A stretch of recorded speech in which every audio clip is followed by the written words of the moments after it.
Welcome to Accelerate Your Dental Practice, the show for dental professionals ready to grow smarter, faster, and stronger. Hosted by Michelle Affanato of Affinity Management Consulting and Malika Azargoon of Zar Dental Consulting. Each episode delivers practical strategies and expert advice to help you streamline operations, increase profitability, and reduce stress. Let's get started. Welcome back to another episode of Accelerate Your Dental Practice. Today, Malika and I are going to be talking about leadership, communication, and being afraid of your team. It's like the wild, wild west out there these days. It is. And I think you and I talked about this earlier, but it truly saddens me when I talk to a client and their decision for an employee or a culture is based on a fear of losing someone. I'm sure, Michelle, you'd say this to your clients too, but everybody's replaceable. Even the doctors are replaceable. You know, you as an owner are replaceable. You know this very well, especially if you bought an existing practice. The seller was replaceable. You came in, you're the new owner now. And to live in fear day to day in your practice really puts a damper on your growth, both professionally, financially, and guess what? Your team feels it. They know you're afraid and they need your leadership. They need your strong mindset, and you need to, peel that onion and see, why are you in fear? What is it that's causing that fear for you to be in that position where I hear this a lot. Malika, I don't know if I can do that. What if she quits? Or what if she puts a complaint about me or the practice? Or what if she writes me a negative review?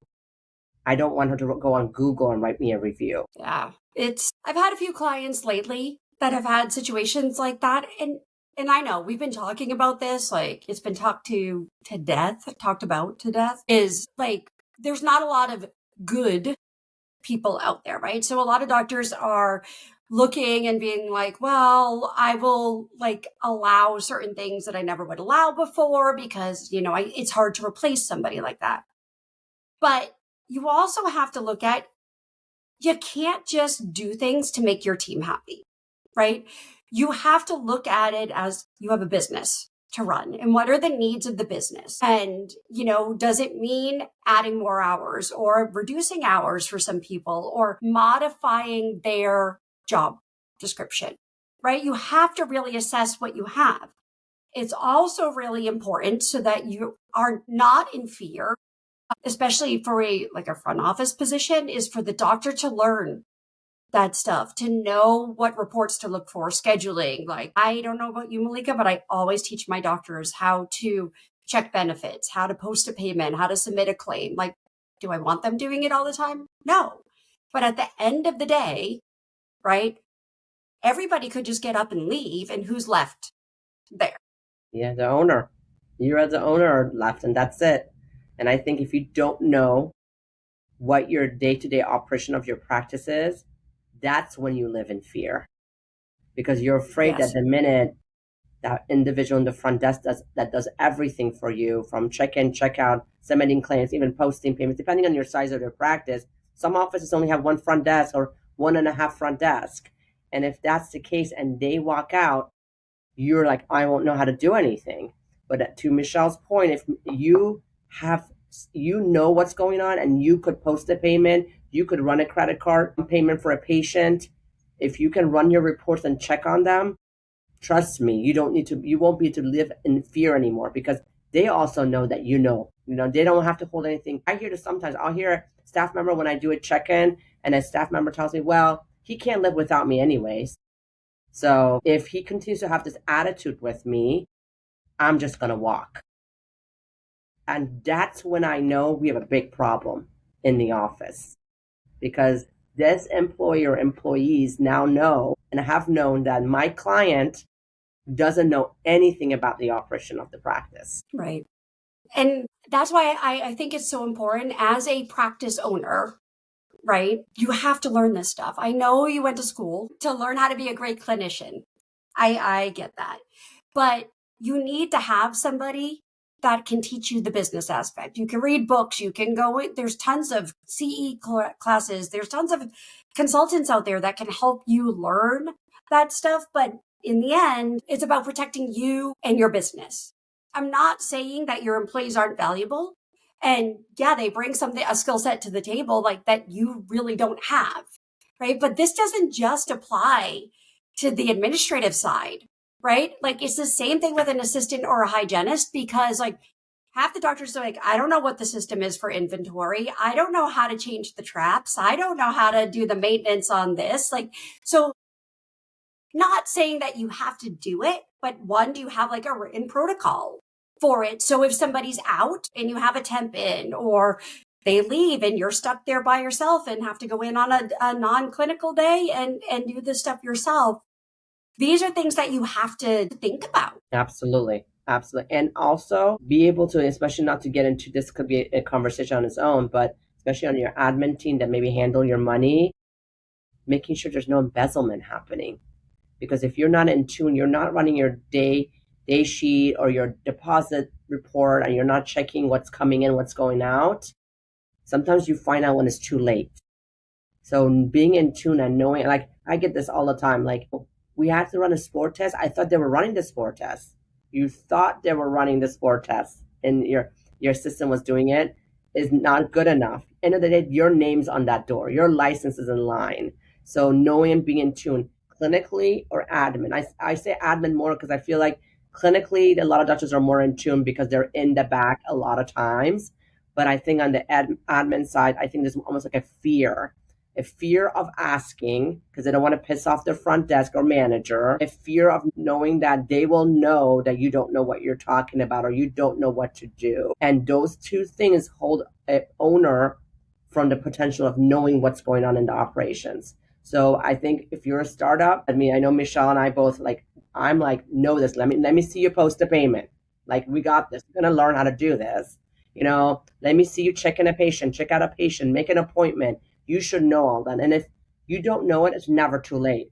Learn it. And sometimes I have had dentists tell me, can you show me after hours how to do this? Because I don't want my team to know that I don't know. You absolutely can do it after. You can watch a video. You can call your software company. You can have your consultant coach show you, but learn it, know it, because it just makes you more confident and it will get you out of that fear mode. Because that fear is only coming from there's a lack somewhere in the practice when it comes to the operations that's causing that. And even if you have somebody that's been with you for years and years and you fully trust them, you still need to double check. You still need to have your finger on the pulse for these things because like you never know. Yeah. And, I do bump into a lot of established team members, people who've been in the industry for a long time. I mean, I have been in the industry longer than I want to admit, right? But I still will bump into people that are not up on the education, right? Like these are changing constantly from like, it used to be, hey, we'll bill you once your insurance comes in, to, hey, we're going to collect your copayment at the time of service, but we'll bill you if there's anything else. And then we would send statements, every 30 days. Like those days are gone. It's like, we want things prepaid. And if they don't, we're sending a statement like the day that the insurance payment comes in. And I've run across a few things that I've been talking to the doctor and then they go back to their office manager or their front office person, their treatment coordinator. And they're like, well, we don't do it that way.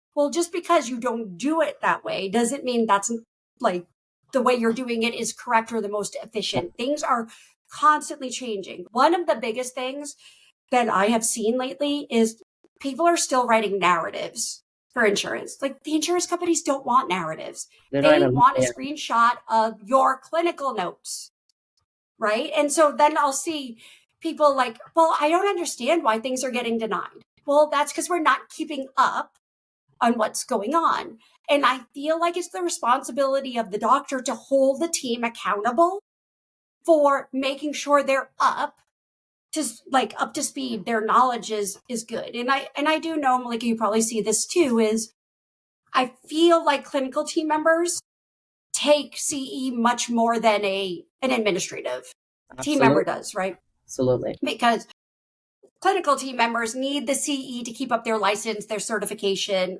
whatever. And in an admin, unless you're involved in something like ADOM or something that you're working towards, something like, sometimes it's hard to find courses that pertain to what they're looking for. So I think it's up to the doctor to almost like make it mandatory that everybody on the team has to take 1 or 2 CEs, report back to the staff and be like, hey, this is what I learned and this is what we should be doing. This is how we should implement it. 100%. Like I tell with my office is what I tell, especially for the admin team, I tell the doctor, I'm like, your front desk needs to take 1 online CE a year and 1 in person. Yes. Find it, make sure they take it, and they come back with pearls that they can share with the rest of the team. If you can't afford to send your entire team, I understand. But at least send someone like your manager, your billing coordinator to go to this in-person CE, take in information, bring it back and implement it. Because I hate to say this, but the Facebook groups are not giving correct information. And a lot of times these staff are going into these Facebook groups and then coming to the office and telling the doctor, oh my God, MetLife just changed their policy and this and that. And then client emails me and says, is this true? I'm like, I don't even know what you're talking about. This is not true. And I'm sure you get this all the time, but it's like, that's not your source for your manager to get educated. That is not the place. The place is going to a reputable course that is trusted with trusted speakers that you can have your person sit in there. And, I always tell the doctor, if you can go with them. Why not? Yeah. Sit in there and learn, but somebody needs to send these in front desk people. Because I agree with you. The assistants, the hygienists for sure get their CEs. They're getting it all the time. I just think the admin thing a bit is forgotten because of it. And I agree with you, Malika. Like, I think 1, in person, 1 online. And I also stress that one of the courses has to be an insurance course every year. Mm-hmm. Has to be. Yes. Because it is it changes like in the middle of the night sometimes. I can't keep up anymore. I'm like, oh, okay, this changed. Let me make a note of it.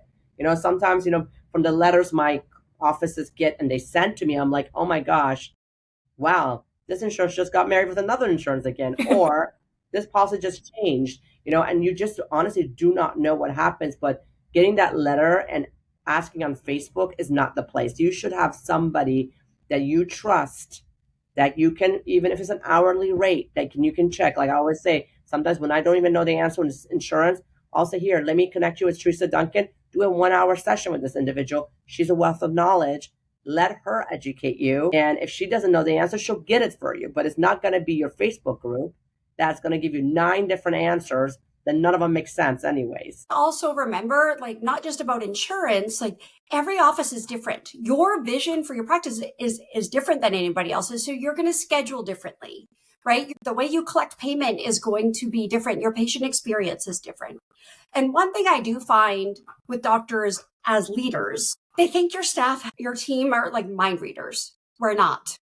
They're not, right? You have to express your vision. And there's no better time to do like a reboot, the end of the year, the beginning of a new year, to kind of reassess. Things may change in your mind for like, hey, you know what? I know we were doing things this way, but I have been taking a lot of classes and I now want to start focusing more on clear aligners, airway, TMD, like things like that. So let's talk about how we can do it. You can't just go to a course and then expect your team to be like, well, they just went to an Invisalign course, so I think maybe we're going to start doing Invisalign.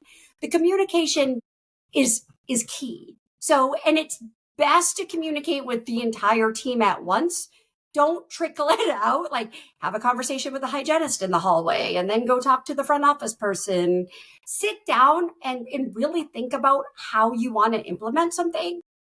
And then talk to the whole team about it. Get their buy-in, get them on board for it. 100%. Because if they're not in it, it's not going to happen. And you cannot pull that weight by yourself. I mean, I've had scenarios where the staff would be like, oh, I didn't even know we had an Invisalign special. This is the first time I'm hearing this from you. That's what makes me upset. I'm like, you're trying to sell more Invisalign. You're frustrated that your team is not selling for you, but guess what? They had no idea that you have a $500, for example, Invisalign special right now. There's a disconnect in communication. And I know as owners, like me and Michelle are owners of our own business too. There's so many moving parts, but to put time away to educate our team, really, you guys educating your team and making those connections so that number one, they know what you want. As you said, they know your values. They have a buy-in, almost literally asking them, are you guys in it with me to do this? Some offices we even do is agreement to sign this agreement that starting January 1st, for example, we are as a team going to attend the huddle on time. We are as a team going to ask patients for reviews. It could be anything, but for them to have a buy-in and know that the commitment is happening, that's when the needle will move. And it's amazing what it does. But when the offices that the staff really don't know, or the sprinkle of information coming in from leadership, you're not going to get that frustration is going to be like, Malika, I don't understand why our Invisalign numbers are not up. I don't understand why our hygiene reappointment's not good. Well, the communication wasn't there between you and your team. You're thinking about it in your brain, but it's not been said, or you're just saying it in passing. They don't think it's that important. They don't think it's important to you, so they're not committed to it. So I'm curious to get your take on this, Malika, because this has also been an issue in terms of communication and leadership that I have found for some time now with my clients is accountability. Right? You expect, right? When you hire people, they should have a job description. And in that job description, right, it lists out all of the responsibilities. Now, you might have a task list that goes alongside of it, right? That is basically defining in a little bit more depth, like the duties. For example, it's the team member's responsibility to check insurance benefits and eligibility, right? Well, in the task list, it says, I need a complete breakdown for every new patient or anybody who changes insurance. But your staff decides we're just going to go on the portal and download whatever it is, or we're going to use, the insurance verification in our software or whatever, clearinghouse or whatever, right? And we know that does not give you all the information that you need. It gives you a lot of information, and every insurance company gives you a different amount. Now, the doctor's having a meeting and saying, listen, guys, we need this. We're doing stuff like this. We're missing opportunities. We're having to write off fluoride because we didn't check this, or we forgot to tell the patient about the downgrade or whatever. And the team comes back with an attitude. What do you mean I have to start calling insurance companies? I don't have time to do that. I'm not doing that. How are the doctors supposed to respond to that? I think it goes back, it goes back to exactly what you said. The job description and the task list and the expectations being clear. I think I hate to say this, but it's like having children. As leaders, we literally have children. And if we are not firm from the beginning of our expectations and we're lenient with one and not the other, they know when to take advantage. And they know the soft spots. I use the analogy of me telling the boys that my kids that they cannot be under electronic past 9 p.m. When I'm traveling, my husband could be like, you can have your phone in your room. I don't care. So what happens? Yeah. They will then come to me and they will challenge me when I am back home saying, well, dad lets me do that. It's the same thing in the practice. And if the doctor is not firm, or the manager, whoever's in the leadership room is not firm, the employees will push their limits. And if the expectation, as you said, from the onboarding is not clear, I had an office, I was watching, actually, I happened to be there for observation and somebody got hired. And this office manager did such a great job of going through the task list and the job description. These are non-negotiable things that you need to do in the office. And one of them was verification of benefits. She said, our doctor wants this as detailed as I'm showing you here. And that will mean for the following insurances, you will have to call them. So that set the tone right there. So front desk knew she wants to stay there and work there. This is what she needs to do. And, it's your brain gets trained of those habits. And that rule was set from the beginning. But to your point of the situation you mentioned, if somebody is not given that firm direction, And maybe even on the onboard says, ideally you need to call, but I know you are on hold for 45 minutes. So you don't really have to do it unless he really wants it and he asks you for it. So don't stress about it. What happens there? At a Right. meeting, They're not that going to do same it. person is going to challenge the doctor. And then the doctor's frustrated, wondering, what's wrong? Why is this person disrespectful to me? And that fear starts that we talked about earlier. Because now he doesn't know if the infant structure and how firm it is, because he is trusting potentially whoever does the onboarding. And again, it's not in tune and doesn't know what's really happening behind the scene. And at that moment, he probably will cave in as the owner and say, well, I would like it if you can, versus actually, thanks for bringing this up. This is non-negotiable. This has to get done. And if it means that we need to go back to basics of figuring out why this is challenging for you or for the rest of the team, we will figure that out. But I want this done. Exactly. And accountability. So this accountability is so important, right? If you set the right expectations, you have to hold your team accountable. Right. But holding the team accountable doesn't mean you're punishing them, right?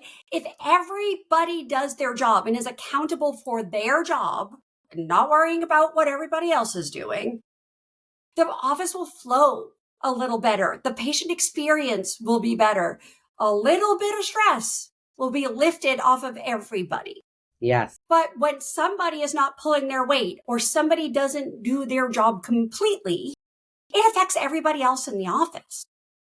And so I think one of the things that I've been really emphasizing with my clients lately is accountability. And again, we're at the end of the year, going into a new year. Like, it's a great time to reassess, do a reboot, talk to everybody about, hey, we're going into 2026. This is what we want to see for the practice. And like Malika said, these are some non-negotiables. And I want to sit down with you and be like, do you understand this? One, do you know how to do what I'm asking you to do? Right. Two, what are the challenges that are keeping you from doing it right now so that we can work through them and be able to do this going forward?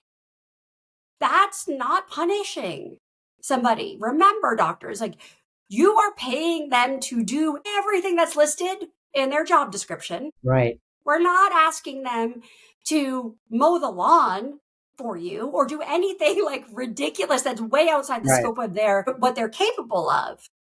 Now, if it's something that they weren't doing before and you just decide you want them to do it, make sure that you sit down with them, talk to them, figure out how they're going to put it into their day and make sure they have the appropriate training.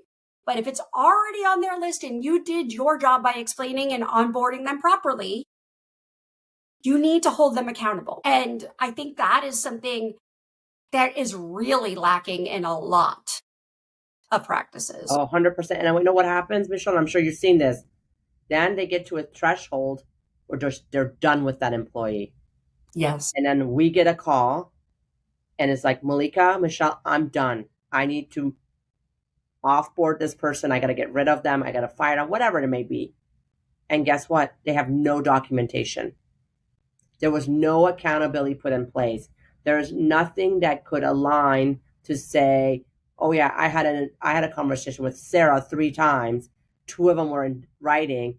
Now you want to get rid of this person, and we'll go back to the word of fear.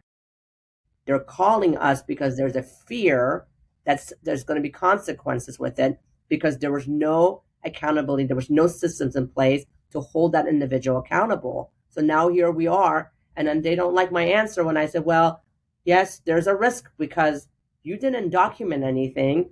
You didn't have clear expectations for this individual, and now you want to get rid of Sarah. Well, Sarah definitely is gonna come back to you probably. If you have a concern and fear, there is an underlying issue because of that fear. The fear just doesn't come out of nowhere. So what is it that you were not doing? Handbook. I mean, how many times, Michelle, like my startups notice with me, I pay for that handbook because I tired of them skipping it. Or my existing ones that give me a handbook that's from like, I hate to sound like this, but it's like from 1960. And I'm like, where did you get this from? Oh, a friend gave it to me. A colleague gave it to me. Guys, that HR department is so crucial. And it goes back to all your accountability. Your fear of like, if I can or cannot do what I'm doing, fear of my team, it all comes back to that core. Because in your onboarding that Michelle, you mentioned, your handbook is part of that onboarding. It's part of that job description, task list, and what you can and cannot do, and the non-negotiables. That all comes all together. And I think if you skip that part, yes, you're gonna have to be in fear and say, maybe I have to tolerate this individual a couple more months and get my stuff in order, or take the risk of getting rid of them because you're in a position where you just cannot tolerate it anymore. But you have to also be okay with the consequences that might arise from that. Yeah. It also comes down to, I get this a lot when the employee is like, hey, I've been here for 365 days. Where's my raise? Mm-hmm. And if we don't have it documented on how many times like they push back or you talk to them about doing something and holding them accountable and they continue to do things and you haven't spoken to them about it, you've just let it slide. And now they're coming to you expecting a raise. You have nothing to go back to them and say like, unfortunately, at this time, I can't give you a raise because we spoke about these 3 things on several occasions and you still haven't improved on them. And so communicating and documenting all of this stuff, being that leader of the practice, right? Or if you, the doctor, can't be that kind of leader and you want a manager to do it, make sure that they're fully equipped and have the authority to be able to have these conversations with the team members and hold the team members accountable. And I think getting the right training for that leader. Please don't throw someone into a management role and that individual has no idea. I mean, I feel awful for some of these managers I meet. Like they don't know and they're doing the best they can, but they don't have the right coaching. So they need a coach. Invest in your team, especially your manager. I have a doctor that straight out looked at me and said, I don't want to do anything when it comes to management. That's fine. There's nothing wrong with that. But do you have the right manager there? Or is your manager getting the right training so that they're set for success? That's what I think. And it's like, then and you can take a deep breath, knowing, going to bed at night, knowing that, okay, this individual in my practice is doing a great job of leading my team. And me and this manager can have check-ins and she can fill me in. She's scheduling the 90-day evaluations, 1-year check-ins, whatever they might be. All those things are checked off and I can, trust and lean into her to know that these things are being done for me. I agree 100%. And I think going into the new year, kind of take a step back, look at what you're doing, look at your team. How can you empower them? How can you support them? How can you hold them accountable? And what can you do for yourself so that you're not living in fear of losing anybody? So, I'll say this as you're wrapping up. I challenge you to make a list of your employees or print your list and check and see when was the last time they had a check-in with you or your manager. Don't do a check-in because they're upset and they're coming to you. That's the worst check-in you can do.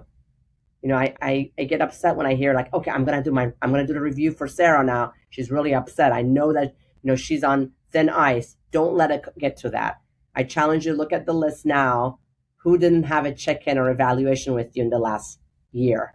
They need it. Do it before they ask you, or have your manager do it if you don't do them, to make sure that is set, because then that will help you live out of fear of losing employees, fear of something going wrong. And that's a perfect way to end this episode. Until next time, enjoy this episode of Accelerate Your Dental Practice. Thank you. Thank you for listening to Accelerate Your Dental Practice. To learn more about your hosts and explore consulting services tailored to your practice, visit affinitymanagement.co for Michelle Affanato and zardentalconsulting.com for Malika Azargoon. Be sure to follow, rate, and share the podcast. And join us next time for more tools, tips, and strategies to help you accelerate your dental practice.